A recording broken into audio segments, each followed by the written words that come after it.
Get this audiobook for free today at theaudiobook.co.uk. And wheeled me into the trauma unit. By this time, the swelling in my brain had become so severe that I was having repeated post-traumatic seizures. My broken bones needed to be fixed, but I was in no condition to undergo surgery.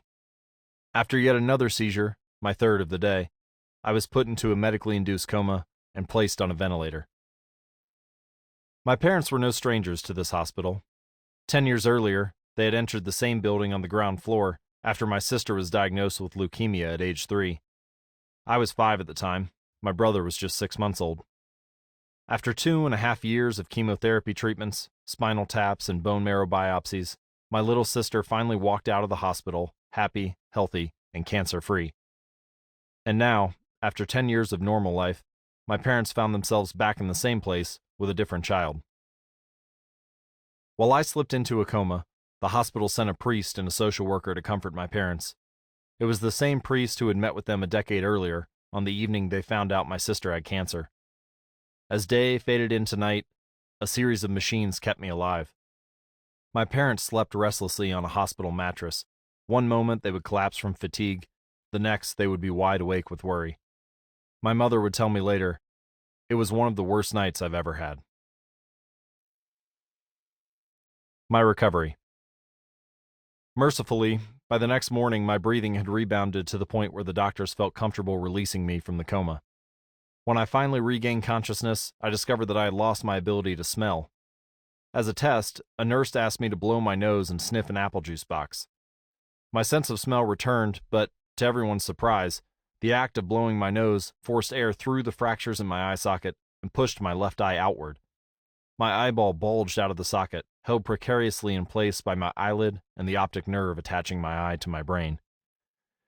The ophthalmologist said my eye would gradually slide back into place as the air seeped out, but it was hard to tell how long this would take.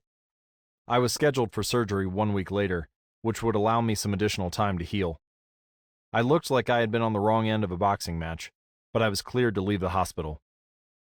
I returned home with a broken nose, 6 facial fractures, and a bulging left eye. The following months were hard. It felt like everything in my life was on pause.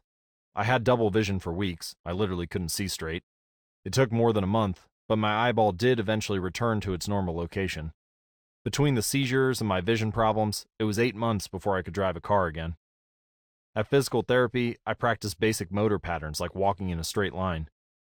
I was determined not to let my injury get me down, but there were more than a few moments when I felt depressed and overwhelmed.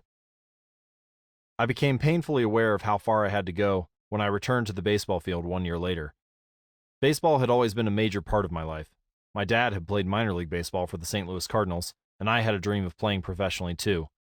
After months of rehabilitation, what I wanted more than anything was to get back on the field. But my return to baseball was not smooth. When the season rolled around, I was the only junior to be cut from the varsity baseball team. I was sent down to play with the sophomores on junior varsity. I had been playing since age 4, and for someone who had spent so much time and effort on the sport, getting cut was humiliating. I vividly remember the day it happened.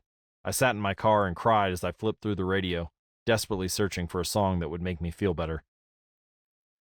After a year of self-doubt, I managed to make the varsity team as a senior, but I rarely made it on the field. In total, I played 11 innings of high school varsity baseball, barely more than a single game. Despite my lackluster high school career, I still believed I could become a great player, and I knew that if things were going to improve, I was the one responsible for making it happen. The turning point came 2 years after my injury, when I began college at Denison University. It was a new beginning, and it was the place where I would discover the surprising power of small habits for the first time. How I learned about habits. Attending Denison was one of the best decisions of my life. I earned a spot on the baseball team, and although I was at the bottom of the roster as a freshman, I was thrilled. Despite the chaos of my high school years, I had managed to become a college athlete. I wasn't going to be starting on the baseball team anytime soon, so I focused on getting my life in order.